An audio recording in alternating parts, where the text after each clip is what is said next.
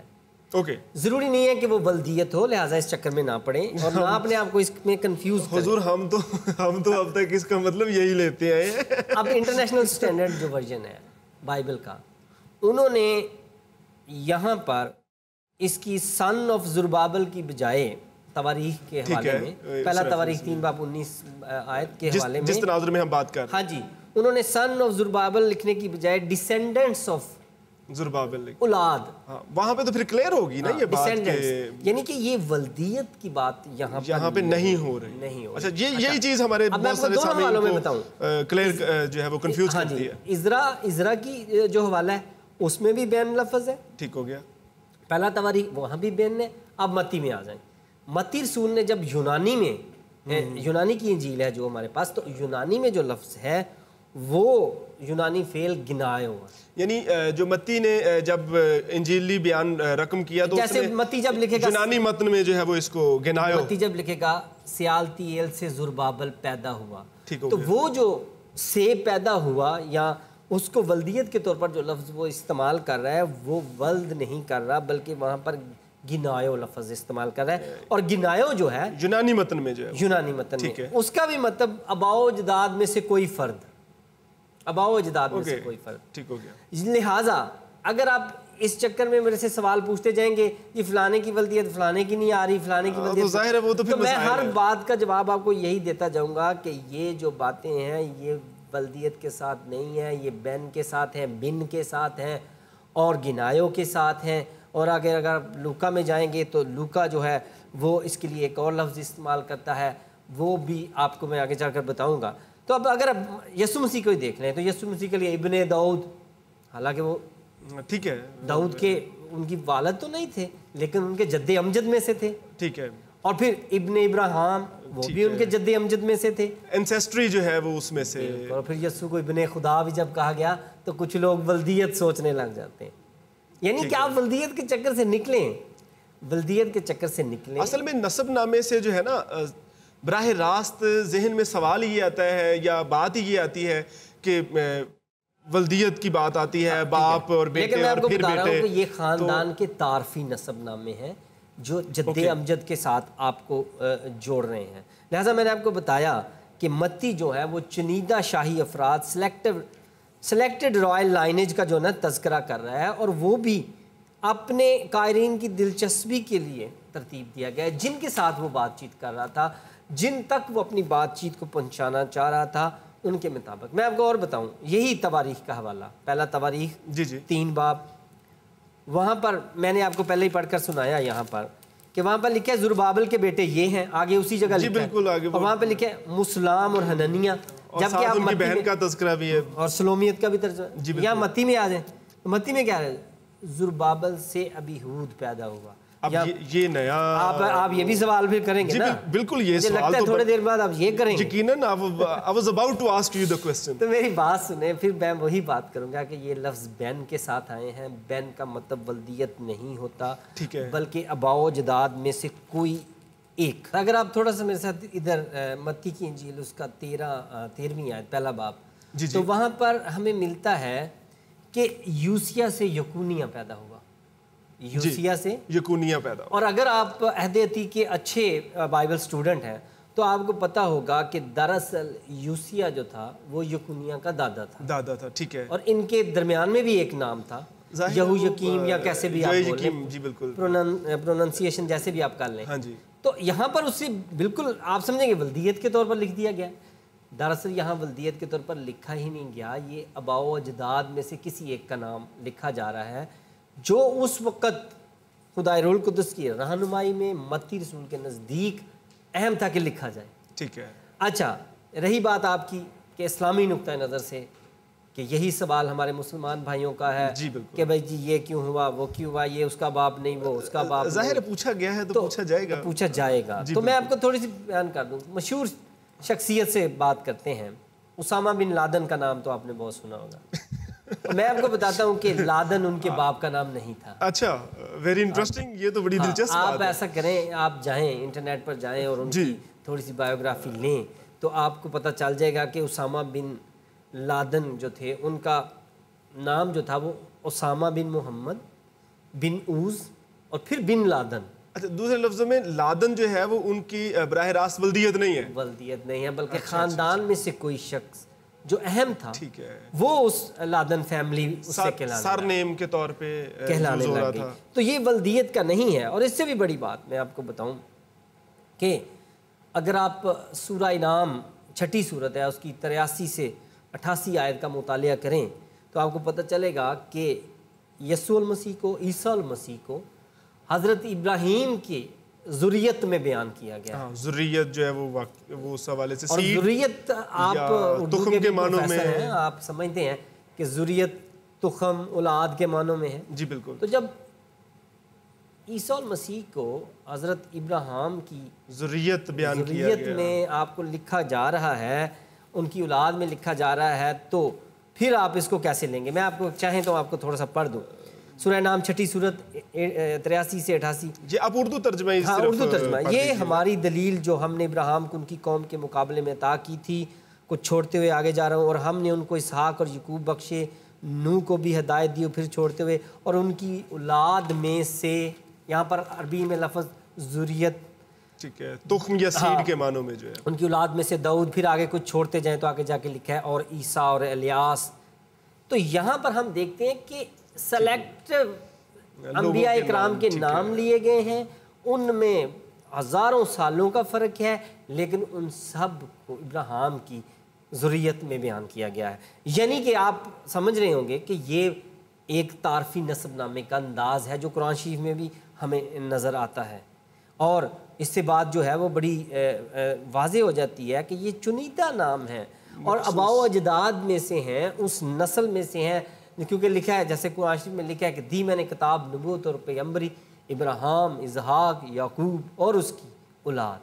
تو آل ابراہیم میں وہ ساری بات جو ہے اس میں جا رہی ہے. لیکن میں آپ کو تفسیر احسن البیان حافظ صلاح الدین کی یہ تفسیر ہے، اہل حدیث کے بڑے نامور عالم ہیں، اسکالر ہیں، اور وہ اس بات کو ایکسپلین کرتے ہوئے ذریت کے معاملے کو ابراہیم کے ساتھ جو حضرت عیسیٰ کی ہے اس کو بیان کرتے ہوئے لکھتے ہیں کہ پیغمبر اسلام نے حضرت حسن کو اپنا بیٹا فرمایا ہے. حضرت حسن جو کہ پیغمبر اسلام کی بیٹی فاطمہ کے صاحبزادے تھے، حسن اور حسین، تو ان کو اپنا بیٹا فرمایا. اور انہوں نے صحیح بخاری کی حدیث بھی کوٹ کی ہے جس کا نمبر ہے 2704. تو صحیح بخاری کی حدیث 2004 میں پیغمبر اسلام نے حسن کو، جو کہ دراصل ان کا بیٹا نہیں تھا، اس کو اپنا بیٹا جو ہے وہ فرمایا ہے.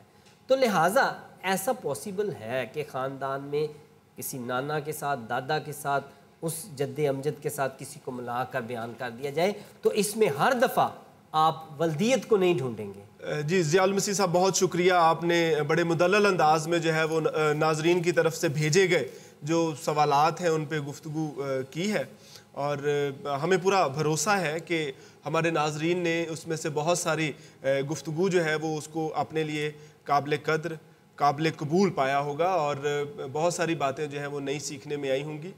آپ کے بہت سارے سوالات جو انتہائی مدلل، قابل وضاحت ہیں، ہم ان کے لیے شکر گزار ہیں، اور آپ کے سوالوں کا ہمیں اگلے ہفتہ میں بھی انتظار رہے گا. اس کے ساتھ ہی ہمارے پروگرام کا وقت ختم ہوتا ہے. اجازت دیجیے. بہت شکریہ ضیاء المسیح صاحب آپ کا بھی اسٹوڈیو میں تشریف لانے کے لیے. تو ملتے ہیں اگلے ہفتے اسی پروگرام، آپ کے پسندیدہ پروگرام سوال آپ کا.